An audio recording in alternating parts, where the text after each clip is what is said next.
Treasure Hunting Weekend, mga katiyats. Meron kaming puntahan ngayon. Ito ay isang lugar din na tinuro ng aking ama noon. At dahil sa nasa gilid lang ito ng highway, ay akin ito natandaan at ngayon kasama ko na rin ang aking one and only son, nag-iisang anak, ay ituro ko sa kanya ang tinuturo din ng aking ama noon na lugar kung saan mayroon daw silang mapa nito. At dahil ito, hindi nga natin kilala kung sinong may-ari dyan, kaya hindi natin pwedeng i-treasure hunt yan na lugar.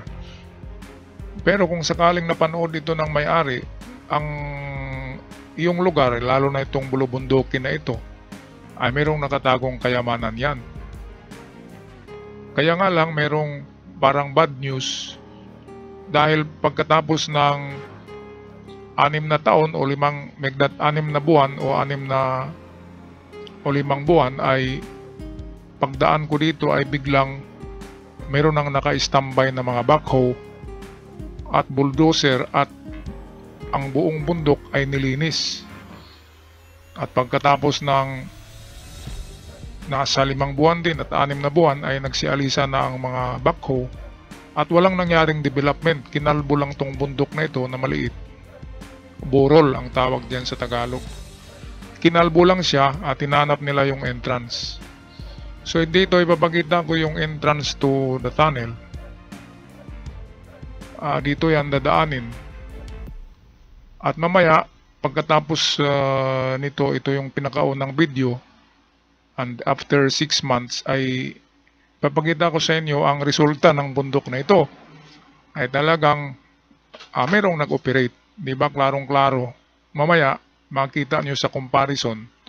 Bakit nilinis ang bundok tapos walang itinayo kahit bahay kubo at iniwanan muli at nagiging masukal na kagaya nito.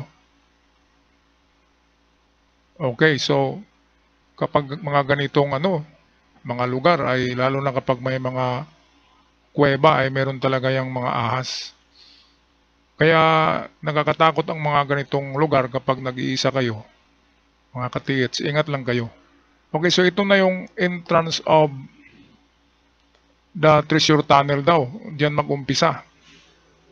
Sabi ng father ko, maliit pa ako nang tinuro yan, mga nasa 17 anyos. Ay nakakatakot lapitan. Baka biglang may lumitaw diyan. Kasi meron ngang butas yan. Kaya itong aking anak, hindi pa ito nakakita ng ahas kaya medyo pa siya. Itong gigil pa sa mga ganitong adventure. Kaya ito, tinuro ko sa kanya yung butas diyan na medyo malalim. Merong butas diyan. At nakikita nyo naman, medyo loosen yung mga bato, di ba? Parang maluwag siya. Parang pinasabugan siya, di ba? Parang may sumabog diyan na malakas. At parang sinalansan din yung mga bato na malaki. Parang mayroong tinagipan, di ba? Makikita naman, Siya lang kasi yung ganyan na sa bulubundukin na yan lang yung portion na loosen yung mga bato, parang pinasabugan siya ng dinamita na parang sinarado siya. Kaya pwede nga, dahil mamaya makita nyo ang comparison yan, ay kalbong-kalbo na yan na burol. Pagkatapos ng 5 months or 6 months, sa estimate ko ay merong nag-operate dyan. At nilinis lahat ang kabundukan na yan. At iniwan din, walang itinayo kahit bahay kubo. Ibig sabihin, yun ay recovery or treasure hunting. Alright, so kami ay pauwi na. Mga kababayan, pabalik na kami. And then, gagawa tayo ng comparison ito. Pagkatapos ng video clip na ito, makikita nyo ang pagkakaiba ng nung mag-operate sila. Kung ano man ang kinuha nila dyan, ay meron talaga silang hinahanap kasi nililinis nila ang buong burol na yan. Malinis na malinis. Tinanggal yung mga vegetation. Kahit isang damo, walang nagtira . Kaya meron silang hinahanap na mga signs. Kasi talagang linis na linis. Okay, mamaya pakita ko yung pictures at videos. So ito yung likuran niya. Ito yung likuran. At ito yung burol. Ayan o. Yan yung burol. Hindi nyo malata na may burol kasi masukal. Meron ng parang gubat na siya. So ito na, 4 years o 5 years ba yun after nang makuna natin to ng video, ay binalikan namin. Kasama ko pa rin ang Surigao-san Jr. So ito na, meron nang naka-standby na backhoe. At ano bang ginawa nila diyan? Nilinis yung burol. Yung likod oh. Yung likod. Kanina ano pa yan, di ba? Masukal pa yan. May mga ano pa diyan eh. May mga kahoy pa diyan. Ayan. So anong ginagawa diyan? Kahit ngayon napadaan pa rin ako diyan kasi dinadaanan ko yan papuntang Surigao del Sur. At walang ginawang ano diyan. Wala talaga. Akala ko may supermarket na gagawin diyan o baka gasolinahan. Wala. At ngayon nagiging gubat na naman muli. Ibig sabihin, ay meron lang silang kinuha diyan. Bakit linisin pa yung bundok? Di ba?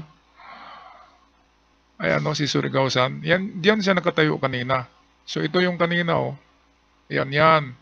Yung likuran niya, yan. Yan yung 5 years ago o 4 years. Hindi ko So ito na, after, ganun din, 5 or 6 years, ay hindi, months pala, hindi umabot ng ng year, 6 months lang, o 5 months ba yun, o 4 months, ito na yung nangyari sa burol na yan. Ano sa tingin nyo, mga babayan? Tingnan, meron pang square na bato dyan kinuha nila doon sa, yung parang entrance, ayan o, sample yan ng square na bato dyan na nakasalansan. So yan. Doon yan kinuha sa yung tinuro ko kanina. So parang sinalansan siya, no? Parang sinaksak ba? Sinasaksak lang.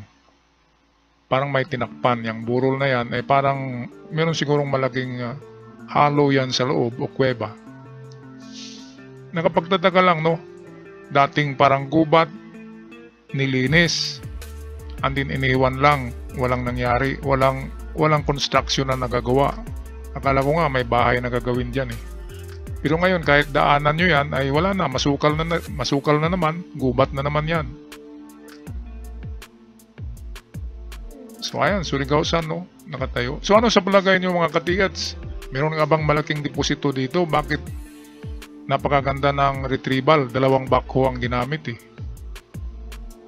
At sa gilid ng daan yan, kaya hindi pwedeng hukayin kung walang mga magandang alibay. Alright, pag-comment na lang sa ating comment section mga katiyats. Ano sa palagay nyo? Malaking retrieval ba ito? O naglilinis lang sila dyan ng walang dahilan? Okay? So ako'y magpaalam na. Maraming salamat. At good luck sa inyong mga proyekto dyan tungkol sa paghanap nitong mga nakatagong Yamashita treasures. Hanggang sa muli, paalam.